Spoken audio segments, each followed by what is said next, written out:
मित्रांनो नमस्कार. राज्यातल्या एक्सटेंडेड सत्तांतरानंतर म्हणजे राष्ट्रवादीच्या अद्याप आकडा स्पष्ट नसलेल्या आमदार संख्येसह अजितदादा आणि त्यांचे इतर 8 सहकारी जे मंत्रिपदाची शपथ घेऊन मोकळे झाले, त्यानंतर जी चर्चा समाज माध्यमांवर झडते त्यात माझा एकच अँगल मी कायम ठेवलेला होता, किमान ठेवलेला आहे. This was not Pawar versus Pawar, this is Pawar with Pawar. हेच तर खरं सूत्र आहे महाराष्ट्रातल्या नव्या राजकारणाचं.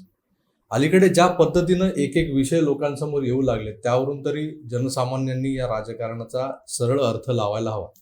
सगळंच काही राजकीय विश्लेषकांनाच कळतं किंवा पत्रकारांनाच कळतं असं नाहीये ना. मंत्रिपदाची शपथ घेतल्यानंतर राष्ट्रवादीचे मंत्री शरद पवारांचे आशीर्वाद घ्यायला जातात. विधानसभा अधिवेशनाच्या पूर्वसंध्येला पुन्हा हे लोक पवार साहेबांना जाऊन भेटतात.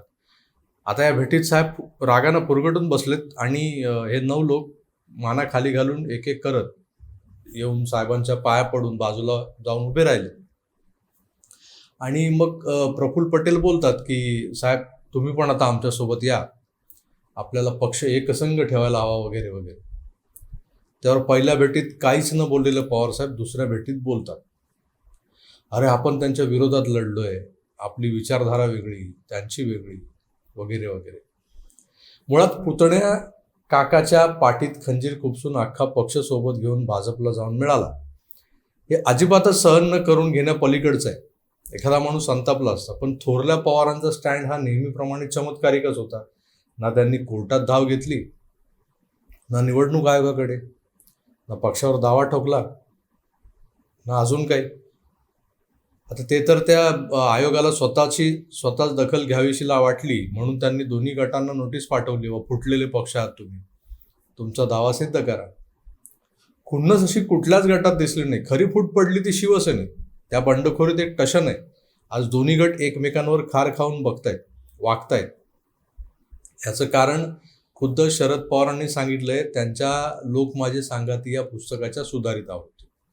शिवसेना हा भावनिक मुद्द्यांवर आधारलेला पक्ष आहे.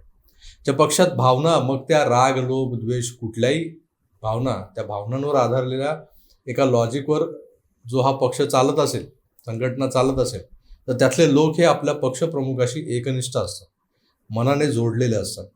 त्या संघटनेतल्या नेत्यांवरही सामान्य कार्यकर्ते तितकंच प्रेम करतात.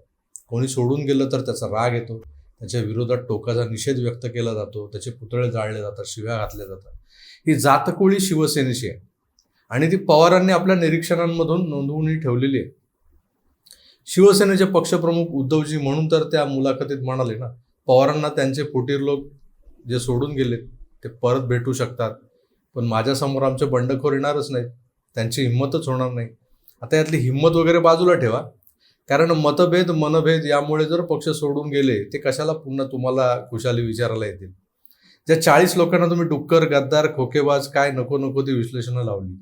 तुमचे संपादक तर म्हणाले होते की गुवाहाटीवरून 40 बॉड्या येतील. कटुता जी असते ती अशी निर्माण होते आणि भावनेच्या भरात एकत्र आलेले कट्टर सैनिक जेव्हा विखुरतात तेव्हा ते परत येतीलच असं नाही. मग तुम्ही किती हाका मारा, या चिमण्यांनो परत फिरा वगैरे. शिवसैनिक हा मनस्वी आहे, तो राजकारणी नाही. माननीय बाळासाहेबांच्या ओढीनं राजकारणात आलेला आहे. राष्ट्रवादी ही तर प्युअर राजकारण्यांची गर्दी असलेली पार्टी आहे. राजकारण हे करिअर म्हणून निवडलेले लोक या पार्टीत जास्त दिसतील. दुसरे जे आहेत ते सगळे संस्थानिक प्रवर्गातले आहेत, जे स्वतःच्या बळावर आपल्या मतदारसंघातून निवडून येण्याची धमक राखू नये. फक्त पार्टीचं लेबल पाहिजे म्हणून राष्ट्रवादी काँग्रेस पार्टी. एकंदर काय तर शिवसेना आणि राष्ट्रवादी यांची जातकुळीच वेगळी आहे आणि त्यामुळं सेनेचे बंडखोर असे आधेमध्ये उद्धवजींच्या प्रकृतीची विचारपूस करायला मातोश्रीवर येत नाहीत. काय उद्धवजी कसे आहात वगैरे. तेच येत नाहीत तेव्हा यांनी त्यांना हाकलण्याचा काही विषयच उरत नाही. हिंमत वगैरे तर लांबच राहिली. माझ्या पुढे येण्याची हिंमत नाही वगैरे जे म्हणतात ना उद्धवजी. खरं तर कोणीतरी यावं परत मातोश्रीवर या आशेवर पक्षप्रमुख कित्येक दिवस बसले होते. संपादक पानभर याद्या सामनातून छापत होते. एवढे लोक निराश झालेले आहेत तिकडे जाऊन मिंदे गटात. एवढे लोक परत येणार आहेत, एवढ्याचं बिनसलंय, अमक्याचं काय तमक्याचं काय, पण कोणी आलं नाही. उलट आउटगोईंग सुरू आहे या शिल्लक सेनेमधून. पण राष्ट्रवादी तसं काहीच घडलेलं नाहीये. मुळात राष्ट्रवादी फुटली आहे का हा मोठा प्रश्न आहे.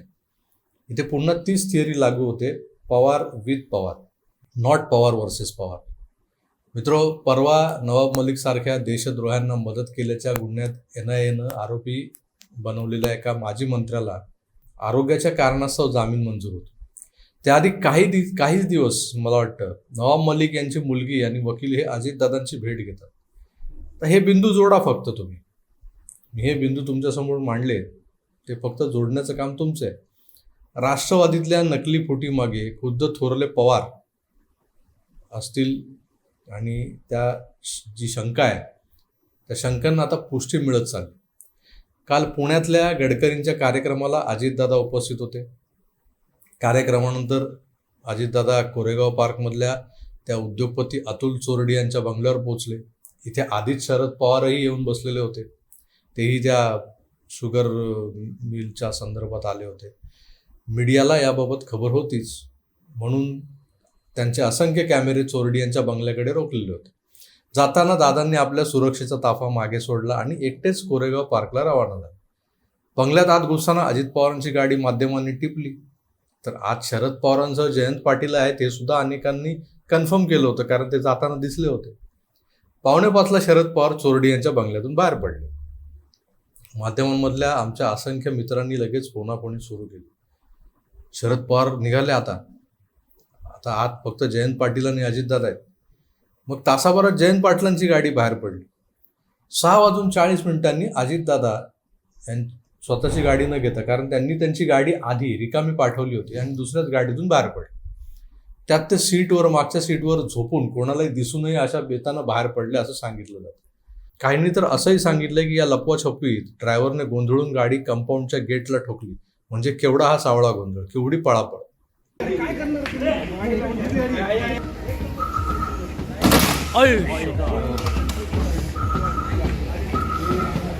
हे बाजूले झोपून गेले दादा, झोपून.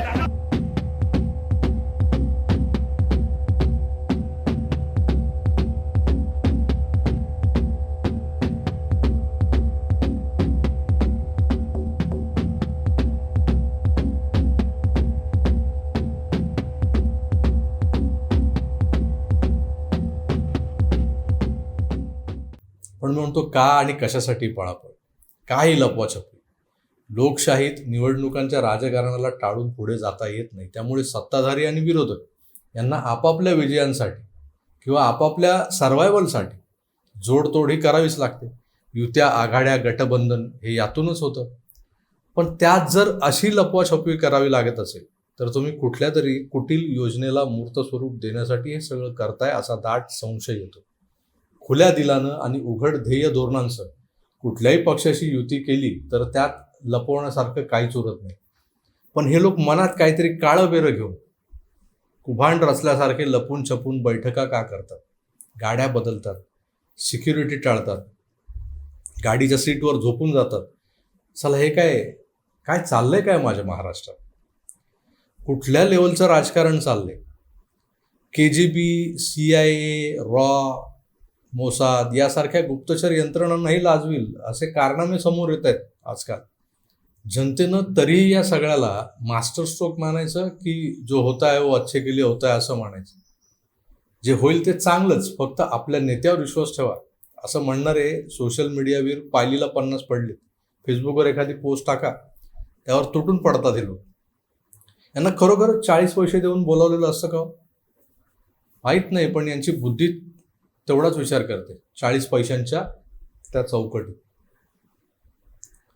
मोदी, शहा, डोभाल आणि त्यांच्या चेहऱ्यामागच्या असंख्य जिनियस थिंकर्सनी जी काय रणनीती बनवलेली असते त्या रणनीतीवर आजवर भारतीय जनता पक्षाला यश मिळत आलंय. पण त्यांच्या प्रत्येक मुवमेंट या सकारात्मक होत्या, हे लक्षात घ्या तुम्ही. त्यामुळे यशाची खात्री वाटत नसली तरी नुकसान होईल असंही वाटत नसायचं एक सामान्य कार्यकर्त्याला. पण अलीकडच्या ज्या मूव्ज आहेत ना, या गोंधळात टाकणाऱ्या मूव्ज आहेत. शरद पवार आणि त्यांची कंपनी, या कंपनीला जर दिल्लीत बसलेले लोक नाचवत असतील ना तर ते उत्तमच आहे. पण वरवर नाचण्याचं नाटक करून आतून जर हे लोक काही नवा तमाशाचा फड काढायचा विचार करत असतील, म्हणजे दाखवतात आम्ही नाचतोय, पण जर ते दिल्लीवाल्यांना नाचवत असतील तर यांना वेळीच झोकलं पाहिजे आणि रोखलंही पाहिजे. बाकी कालचा कोरेगाव पार्कातला लपाछपीचा खेळ चांगलाच रंगला होता. खेळणाऱ्यांनाही मजा आली असेल आणि लांबून बघणाऱ्यांनाही तो थरार अनुभवता आला. या खेळातून काही बोध घेता आला तर घ्या आणि तुमचं त्याबद्दलचं नेमकं मत काय हे मला कमेंट करून नक्की कळवा. तुर्तास इथेच थांबतो. पुन्हा भेटूच तोवर आपली काळजी घ्या आणि पाहत राहा आकार DG9. धन्यवाद. नमस्कार.